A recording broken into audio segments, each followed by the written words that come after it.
गीता अध्याय 3 श्लोक पहिला. ओम श्री परमात्मने नमः. अथ तृतीयोऽध्यायः.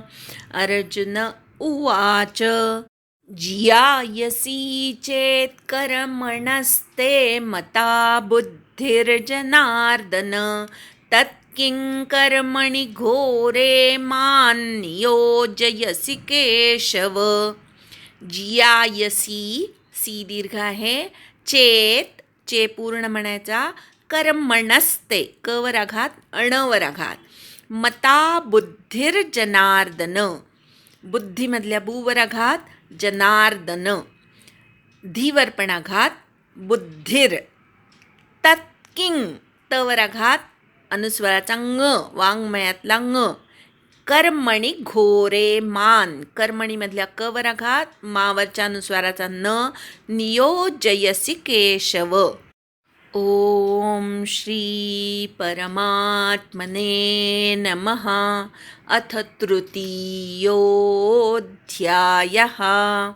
अर्जुन उवाच ज्यायसि चेत् कर्मणस्ते मता बुद्धिर्जनार्दन ज्यायसि चेत् कर्मणस्ते मता बुद्धिर्जनार्दन ज्यायसि चेत् कर्मणस्ते मता बुद्धिर्जनार्दन तत् किं कर्मणि घोरे मान् नियोजयसि केशव.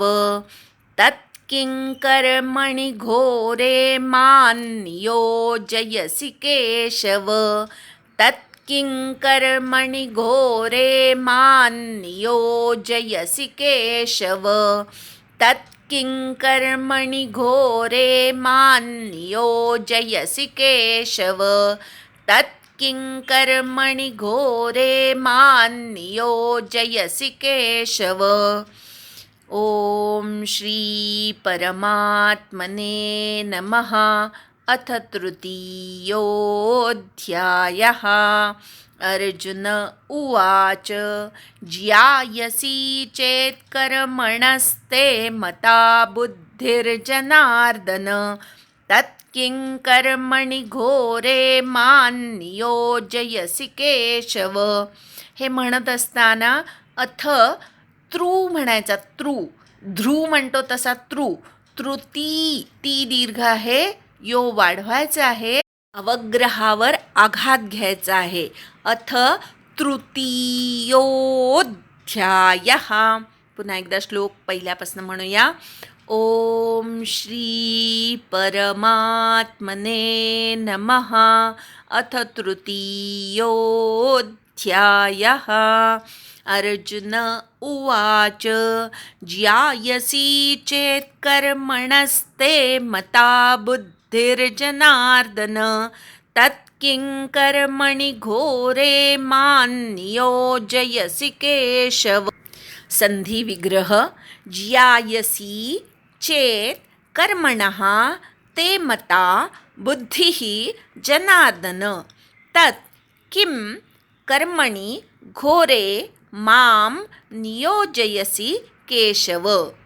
ज्यायसि म्हणजे श्रेष्ठ आहे, चेत म्हणजे जर असं आहे तर, कर्मणः म्हणजे कर्मापेक्षा, ते मता तुझं मत, बुद्धिः म्हणजे बुद्धी, जनार्दन म्हणजे हे जनार्दना, तत् म्हणजे तर, किम म्हणजे का, कर्मणी म्हणजे कर्माच्या ठिकाणी, घोरे म्हणजे अत्यंत घोर अशा, अवघड अशा, माम म्हणजे मला, नियोजयसी म्हणजे तू माझी योजना करत आहेस, प्रायोजक आहे हे, केशव म्हणजे हे केशवा, हे जनार्दन, चेत कर्मणः बुद्धिः जायसी ते मता तत् हे केशव माम घोरे कर्मणी किम नियोजयसी. प्रश्न विचारलेला आहे अर्जुनानी.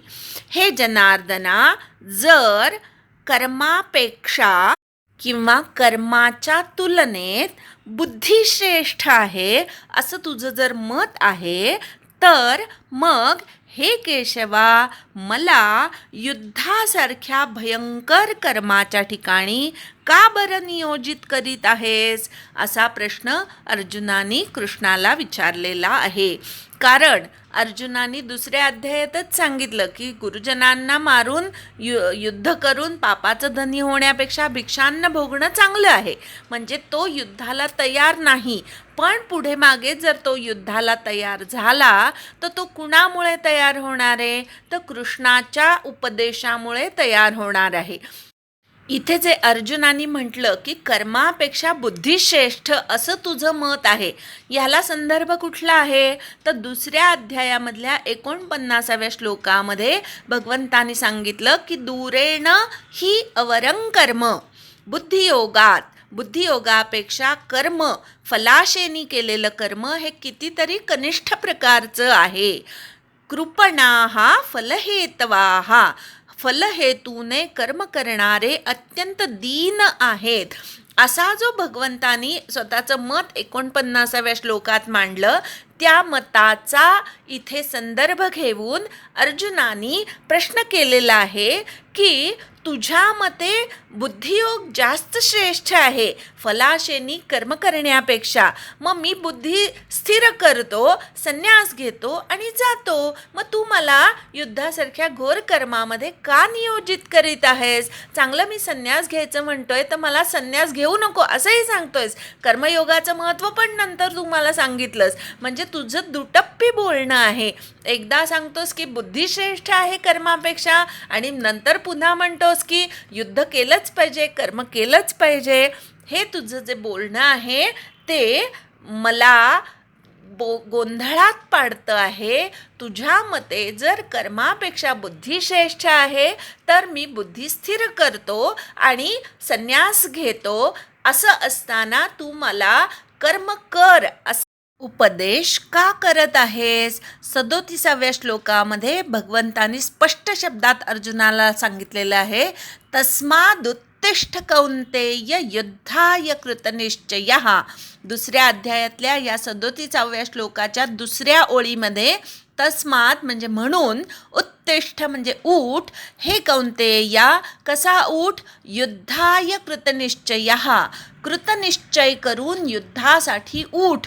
म्हणजे भगवंतानी सांख्यतत्वज्ञान पण सांगितलं आणि युद्धाला उठ असंही सांगितलं.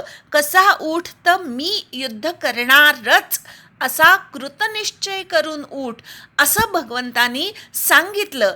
आता या पुढे अनेक गोष्टी सांगितलेत, सुखदुःखे समे कृत्वा वगैरे, पण त्याच्याकडे अर्जुनाने लक्ष दिलं नाही.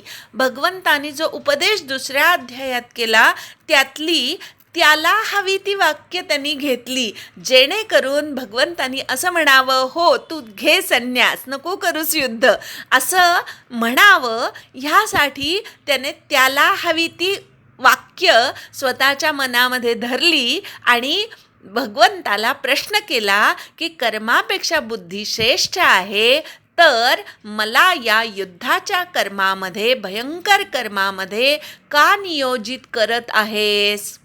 खरं तर दुसऱ्या अध्यायामध्ये पूर्ण उपदेश सांगून झालेला आहे भगवंताचा, तरीसुद्धा अर्जुनाच्या मनात काही शंका राहिलेल्या आहेत आणि म्हणून त्यांनी हा प्रश्न केलेला आहे. त्या काळी अशी एक समज होती की संन्यास योग हा अत्यंत श्रेष्ठ आहे, कर्मयोग किंवा गृहस्थाश्रम हा कमी प्रतीचा आहे, अशी त्या काळची धारणा होती.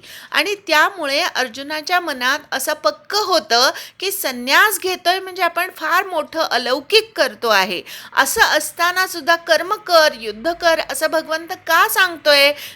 हा त्याला पडलेला प्रश्न त्यांनी इथे तिसऱ्या अध्यायाच्या सुरुवातीला पहिल्या श्लोकामध्ये भगवंतापुढे मांडलेला आहे. कुठलंही कर्म करताना मनामध्ये जर संशय राहिले तर ते कर्म तेवढ्या निष्ठेने केलं जात नाही. मनातले सगळे संशय काढून टाकण्यासाठी अर्जुनानी गीतेमध्ये अनेक ठिकाणी अनेक प्रश्न भगवंताला विचारलेले आहेत आणि भगवंतानी सुद्धा अत्यंत मायेने कधीकधी अर्जुनाचं कौतुक, अर्जुनाच्या सर्व प्रश्नांची उत्तरं भगवंतानी दिलेली आहेत. दुसऱ्या अध्यायात सुद्धा स्थितप्रज्ञाची लक्षणं, स्थितप्रज्ञाची व्याख्या, तो असतो कसा, तो बोलतो कसा, तो वावरतो कसा, ह्या अर्जुनाच्या प्रश्नाला सुद्धा भगवंतानी खूप सुंदर उत्तर दिलेलं आहे. आता हा तिसरा अध्याय, या तिसरा अध्यायाची सुरुवातच मुळी अर्जुनाच्या प्रश्नाने झालेली आहे. तो म्हणतोय की कर्मापेक्षा बुद्धी श्रेष्ठ, तर मला ह्या युद्धाच्या घोर कर्मामध्ये तू का नियोजित करत आहेस? एकदा श्लोक म्हणूया आणि थांबूया. ओम श्री परमात्मने नमः. अथ तृतीयोऽध्यायः. अर्जुन उवाच ज्यायसी चेत् कर्मणस्ते मता बुद्धिर्जनार्दन तत्किं कर्मणि घोरे मां नियोजयसि केशव. हरि ओम तत्सत्.